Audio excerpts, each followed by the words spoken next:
भारत के सबसे गरीब राज्यों में से एक, जहां अक्सर खबरें आती थीं बेरोजगारी की, पलायन की और लोगों के कठिन जीवन की। इस राज्य की छवि हमेशा रही है कि यहाँ से लोग बेहतर अवसर की तलाश में बाहर जाते हैं और सरकार भी अक्सर यहाँ के विकास को लेकर सवालों के घेरे में रही है। लेकिन अचानक इस राज्य का नाम सुर्खियों में आ गया। कारण इसकी जमीन के नीचे छुपा है एक ऐसा खजाना जो किसी भी देश को रातों रात अमीर बना सकता है। जियोलॉजिकल सर्वे ऑफ इंडिया ने पुष्टि की है कि यहाँ दबा है लगभग 20 टन सोना। सोचिए, जिस राज्य को आज तक गरीब कहकर नजरअंदाज किया जाता था, वही अब चर्चा में है इस वजह से कि उसकी धरती अचानक उसे अमीर बना सकती है। ओडिशा की यह खोज केवल एक खदान का मामला नहीं है, बल्कि यह भारत की अर्थव्यवस्था और वैश्विक सामरिक शक्ति को बदलने का अवसर भी है। कल तक जिसे पलायन की धरती कहा जाता था, वही अब भारत का सोने का राज्य बनकर सामने आ सकता है। अब सवाल ये उठता है कि क्या ओडिशा का यह सोना सिर्फ स्थानीय विकास तक सीमित रहेगा, या फिर यह भारत की डिफेंस स्ट्रेटजी, भू राजनीतिक पोजीशनिंग और आर्थिक ताकत को नई ऊंचाइयों तक ले जाएगा। इसी सवाल का जवाब खोजते हुए हम गहराई में जाएंगे और हर मोड़ पर इस कहानी में छिपे नए राज्य सामने आएंगे।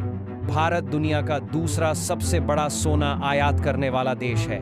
हमारी परंपराओं, त्योहारों और शादियों में सोने का स्थान इतना गहरा है कि इसकी मांग हर साल बढ़ती जाती है। लेकिन असली समस्या यह है कि भारत को हर साल लगभग 700 से 800 टन सोना विदेशों से खरीदना पड़ता है। इसके मुकाबले घरेलू उत्पादन सिर्फ 1.6 टन, यानी हमारी जरूरत का 99% हिस्सा हमें बाहर से लाना पड़ता है। ऐसे में अगर अचानक एक ही राज्य में 20 टन का भंडार खोज लिया जाए तो यह कोई मामूली बात नहीं है।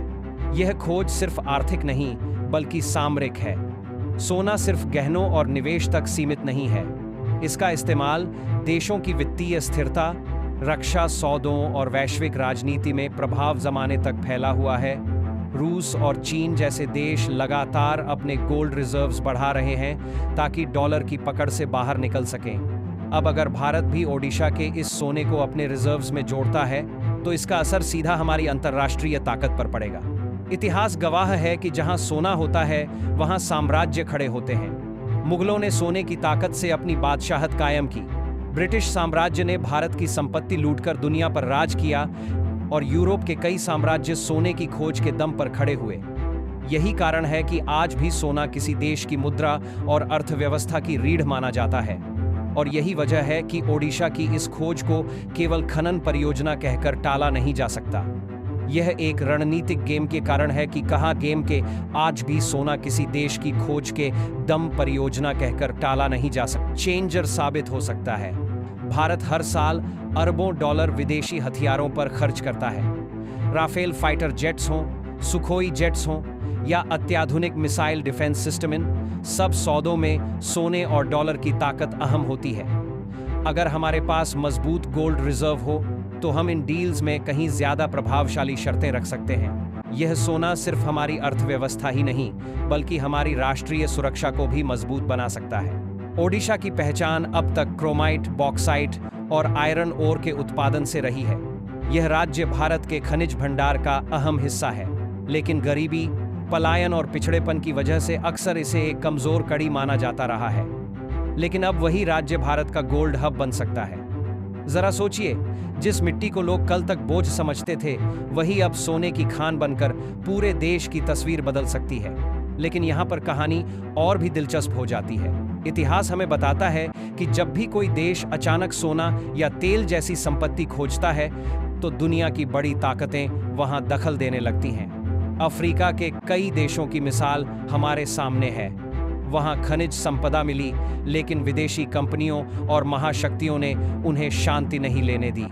मिडिल ईस्ट में तेल ने देशों को अमीर बनाया, लेकिन साथ ही अनगिनत युद्ध और संघर्ष भी पैदा किए। यही सवाल अब ओडिशा को लेकर भी उठता है। क्या इस सोने की खोज पर सिर्फ भारत का हक रहेगा, या चीन, अमेरिका और खाड़ी देश जैसे शक्तिशाली खिलाड़ी भी इस पर नजर डालेंगे? अगर चीन, जो लगातार अपनी बेल्ट एंड रोड इनिशिएटिव के जरिए संसाधनों पर कब्जा जमाने की कोशिश कर रहा है, ओडिशा के सोने पर नजर डालता है, तो यह भारत के लिए नई चुनौती होगी।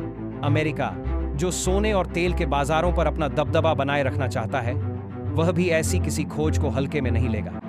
खाड़ी देश, जिनकी अर्थव्यवस्था तेल पर टिकी है, शायद सोने में अपनी सुरक्षा तलाशें। ऐसे में भारत को बहुत सोच समझकर कदम उठाने होंगे ताकि यह खोज हमारे लिए वरदान बने, अभिशाप नहीं। सरकार की योजना साफ है।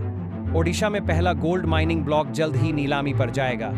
इसका मतलब है कि निजी कंपनियां और सरकारी संस्थान इसमें बोली लगाएंगे। इससे राज्य में हजारों नई नौकरियां पैदा होंगी, सड़कें बनेंगी, बिजली और पानी की सप्लाई बेहतर होगी और गांव-गांव में विकास की नई लहर दौड़ेगी।